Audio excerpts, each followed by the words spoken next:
What's up, everybody? Welcome back to the channel. I'm here today with Mr. Jacob Youngblood in the Ride or Die headquarters. And today, we're going to do a budget build for a kid on this RSF 650. We're going to put this 2,000 watt beaver motor in there, the controller. We're going to put a 48 volt battery in there, throttle, headlight, taillight. Headlight, taillight. And that's about it. It's good. You know, this is kind of what I sort of think of as like a phase 2.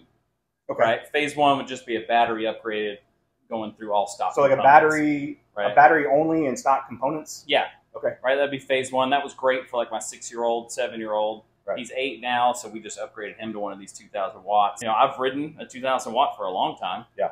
Same. And no problems, tromping through the woods and all that. So it's going to be a good build, and you know, we'll just kind of do it from the basics, do it at the beginning, and kind of explain everything from a base level for maybe some of the guys new to it. Yeah, piece by piece, part by part. We'll supply links to all the stuff that we use too. Yeah. If you guys have any questions, leave them in the comments. Ready to get this build going? Let's do it. Let's go.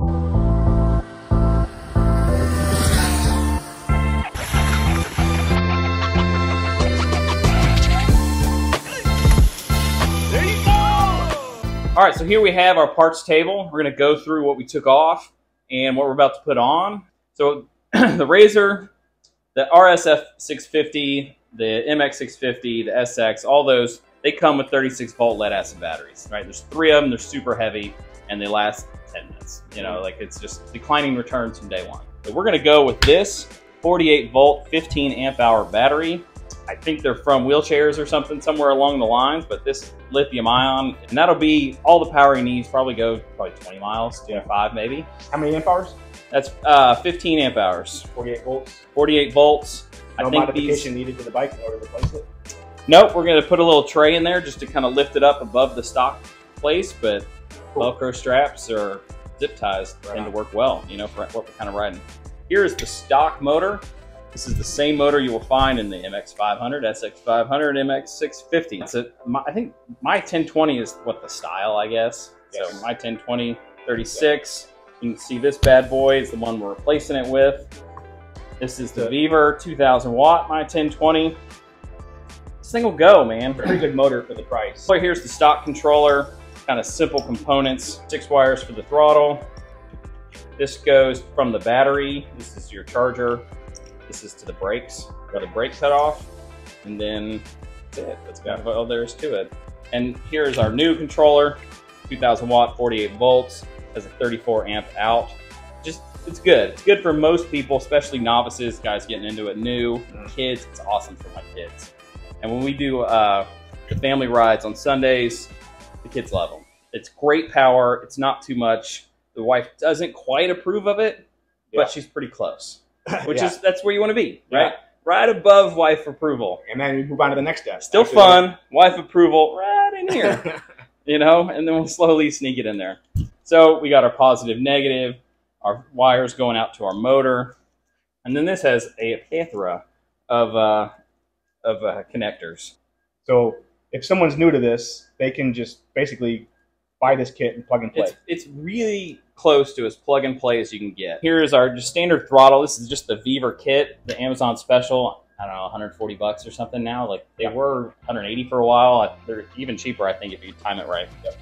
Real easy. Right. This is your voltmeter and your key switch. This is your throttle wires, right? Yep. Headlights. These are bunkers. We have a lot of guys that ride with these. They're super bright.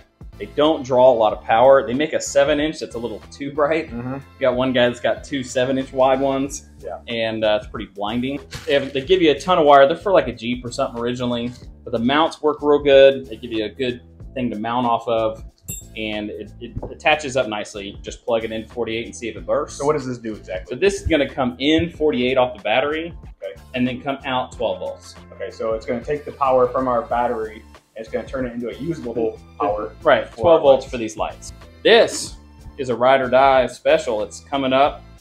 This is a brake light, so it's super bright. Nice. We've built an adapter that goes to an MX or an SX. It goes like this. And we're going to see if we can't get it to fit on an RSF too. So it's going to take a little bit of finagling, but we'll do it. Very cool. So it has a tail light and then a super bright brake light. Awesome. These are your friends, XT60. Yes. If you are unaware of what they are, start here. right? Great spark arresting plugs. Tight Super easy to tight do. connection. Super tight connections. And do you think it's beneficial to buy an XT60 that already has a pigtail sticking out? I do. Yeah. Like they make them where you can solder them in, and I've gotten good at soldering now, but it took a long time. But in the beginning, it's a bitch to solder these in, right? And we don't have them out here. Yeah, we've got these self-soldering connectors that just heat shrink on, and then the soldering mixes them together, and boom, and you wrap it in heat shrink. You're on your way. It's super easy, nice and quick. All you need is a heat gun. Love it. So now we're going to put the battery in here. So if you look down here, this is actually a cast off of our battery trays that were coming. This was originally designed for an SX. We modified it slightly to fit inside these posts. The reason I designed this is the MX and the SX, you have to drill through or cut slots in the battery tray. This removes all that. Bigger battery doesn't fit inside here. Yeah. So we want to get above that, not to create any stress. So if you didn't have a plate like this, you could probably use a piece of wood Use a piece of wood. We've used foam in the past. You know, just anything you got in there. I've used a lot of just, you know, whatever you got laying around. Yep. So this will go here. We've got our XT60 male connectors there. Then we will strap down here and here. And I like to strap the battery down once and then strap everything else down with its own. So we'll put the controller probably on top of this. And then that just, I don't know, it makes me feel better that the battery is strapped in and of itself. This is just 3/8 inch Velcro. You can buy off Amazon in a roll of like 50 feet. Nice. Not expensive, easy to do. We've used zip ties a lot. Yep. Zip ties do tend to break. I've seen people use ratchet straps too. Oh, really? Yep. Nice. But, you know, I've also broken zip ties when I've done it. And then we still have one hole here. We're going to put the controller on top, then use this hole to strap it down. And that's our battery. Battery's installed. Next is our motor. So this is the one part that you actually have to fab something, but it's very minor and requires very few tools. So when you mount this, you have these two holes. These two holes match right here. But you've got to countersink these two screws. And it's just as simple as unscrewing these completely. I like to do it one at a time because I'm paranoid. Then get I think it's a 1/4 inch bit, drill it down just enough so that this screw is sitting flush. You've got 3/8 of an inch to work with. Don't go too far. And then just sink it. And then once this is flat, it'll rest flat right here and you're golden. Next thing we got to do is we got to cut this flat. You can cut both of these if you want and kind of clean it up, make it look nice and paint it with some high heat paint. Or all you really have to do is just this guy's got to go, right? You just cut right along there, clean it up, make sure there's no burrs. But if not, it'll hit this tire and you won't go anywhere. And one other thing that's worth mentioning with these motors from Beaver is when you get them from Beaver, they're going to have this sprocket on it. And this sprocket is made for an 8mm chain. What you're going to have to do is take this sprocket off of your stock motor and then put it on this motor. Also remember, this thread on this motor shaft is reverse thread. So your lefty-loosey rule is reversed. It's going to be literally backwards. Yep. 10mm onto the stem to hold it, and then backwards. Yep. All right. Right? No, you'll be tightening it to loosen it. Right. So, yeah, let's do that before we start cutting stuff. All right, let's do it. Cool.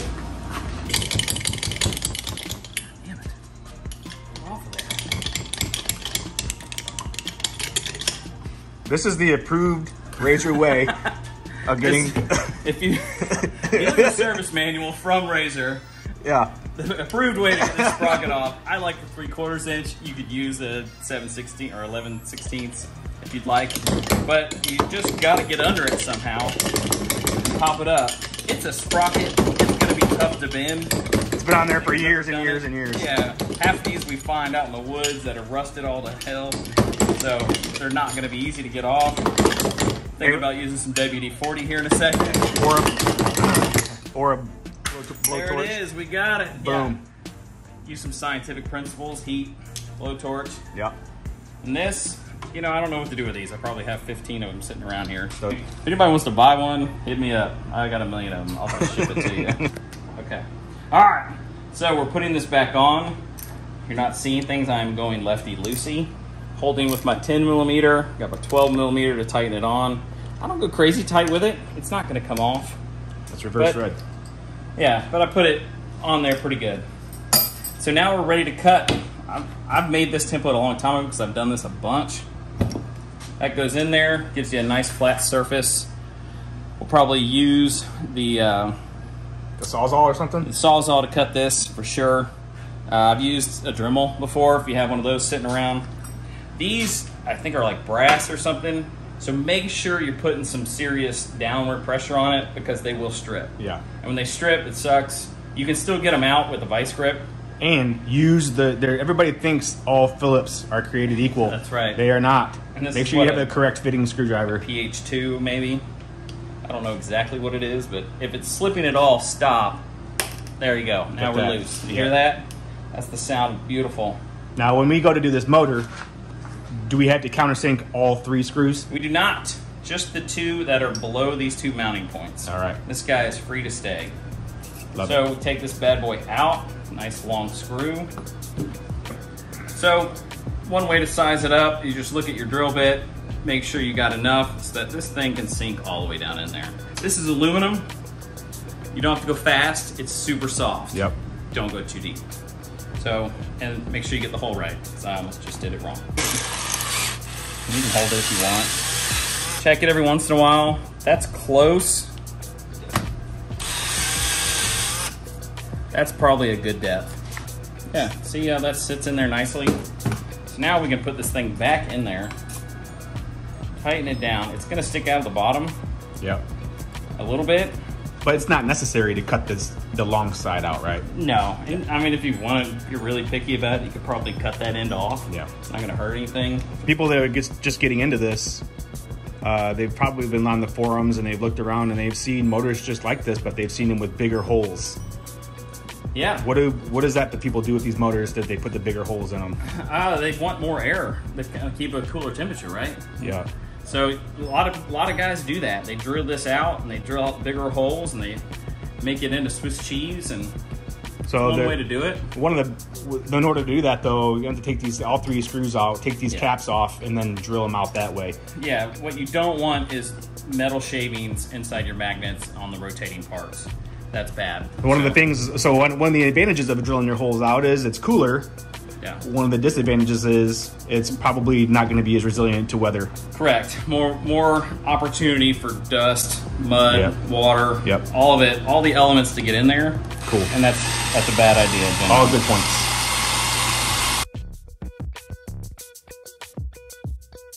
There we go. That one's even more flush. And that's all you need.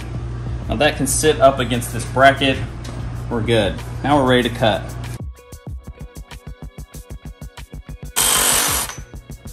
Boom. There we go. We're off. We're smooth. Yeah, that actually looks pretty good. Yep. You want to leave the other one? Yeah. Why not? So you can cut them both off. I've cut it. You can cut it here and grind this. This is the weld, and this whole plate will come off. Right. But and then what I've done with this bracket in the past is leave one side, and then I can mount like a light here, or just whatever else, a fan or whatever you want to put on it. It'd be perfect for that. Yeah. Give you 2 good holes to put something there. Right. All right. Next, we're gonna mount this motor. We're ready. First, we're gonna run our wire through here because we're coming up through the bottom. This motor might have enough room here that you can come through the top, but definitely on the MX and the SX, you gotta come up the bottom. There's not enough room. Kind of rotate it, give it a little shimmy, sing a little kumbaya, hope for the best. There we go. Boom. Mount it up. This is number 5. So besides a couple hand tools, a drill bit, and a Sawzall or an angle grinder or something, this motor really is. I mean, most of these tools you can get in an IKEA box. All right, let's put the chain on. So do the front first. I'm taking the pressure off on the tensioner. I put it on the top part here, and then just the wheel. Roll the wheel backwards. Boom, we're on. Love it. So next would be, we're gonna connect the controller, and we're gonna mount it right here. Cool. So we're just gonna put our controller here. We're gonna mount it to the battery. And we're gonna do that with just Velcro, just like that. So we're gonna use this middle slot on this plate and go under this whole bracket. All right, so that's the controller. Now we just start plugging stuff in. Here's all our stock components. This is the brake. These two are the brakes, and this is a safety switch that comes stock. It'll cut your motor. We're not going to use that, but we are going to use these wires for the brake light. You can wire these into a 3-speed or a 3-way switch like you would a house, and run it out, and then that gives you a brake light every time you hit the brakes. So next we're going to put the throttle and the other grip on.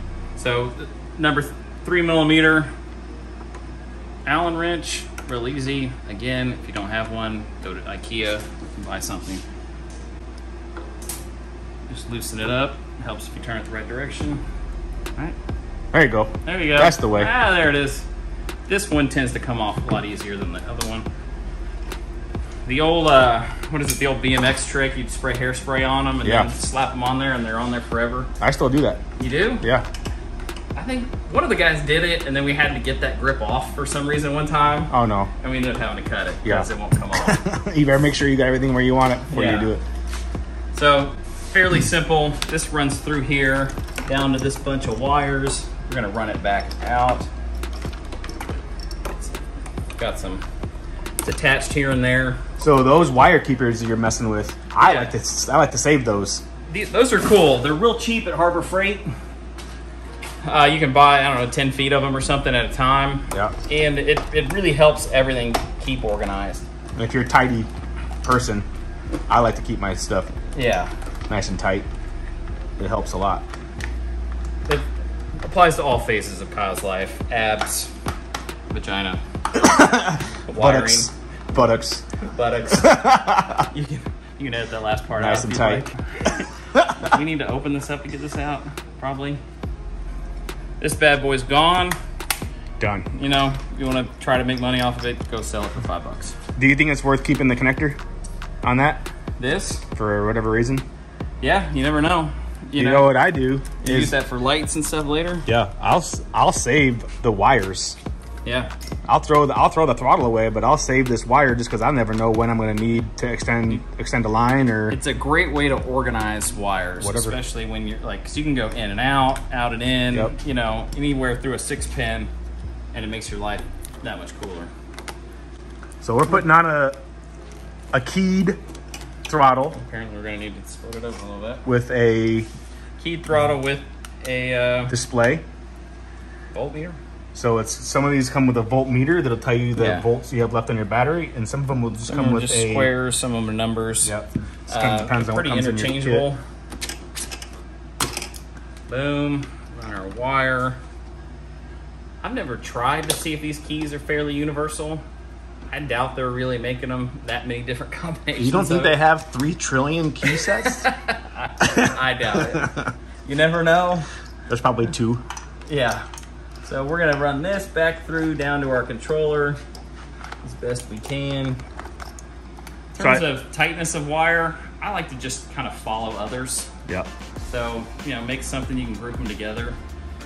And now we're down here. So this is just as easy as finding which ones it connects to. Yep.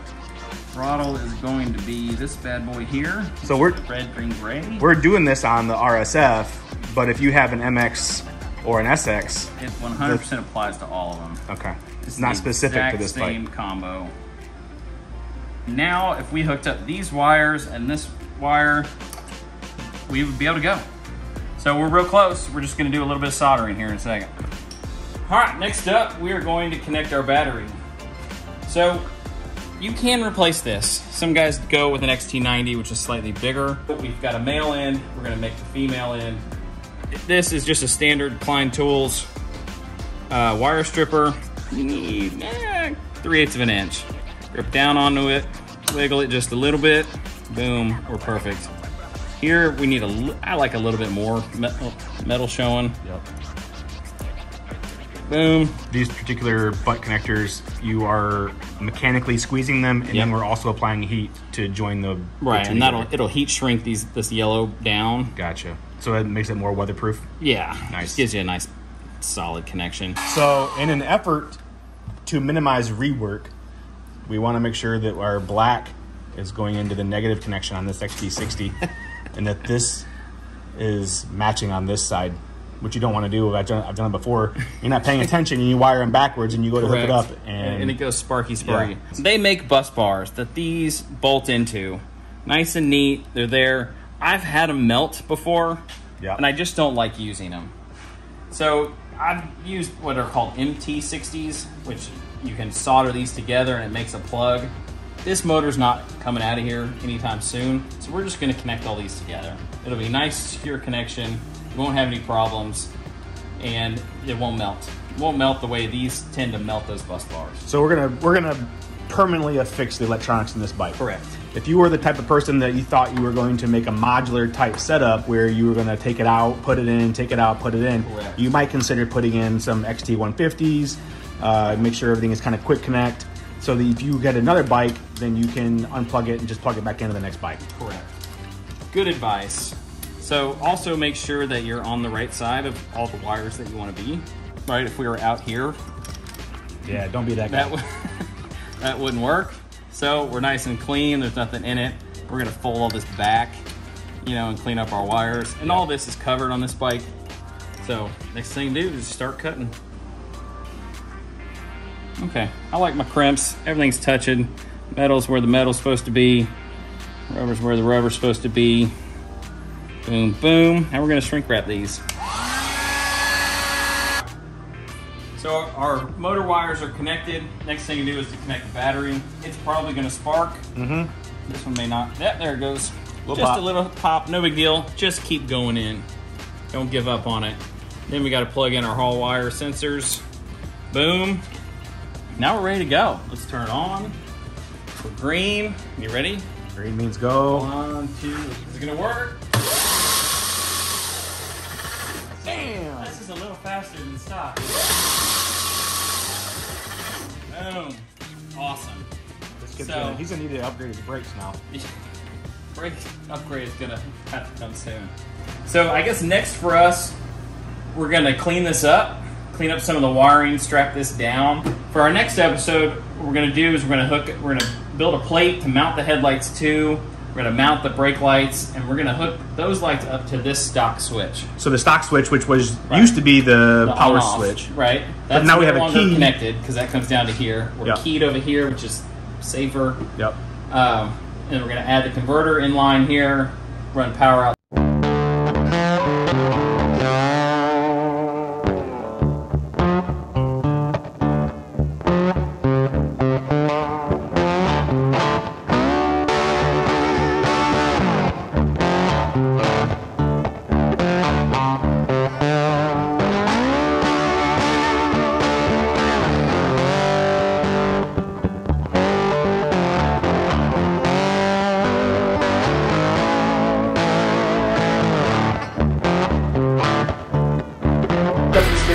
In the next video, we're going to go over putting in a down converter, headlights, a tail light, brake light, working functional brake light. Working brake light.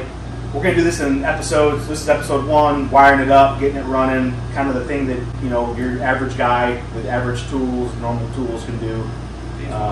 Phase 1, right? This is where we all started.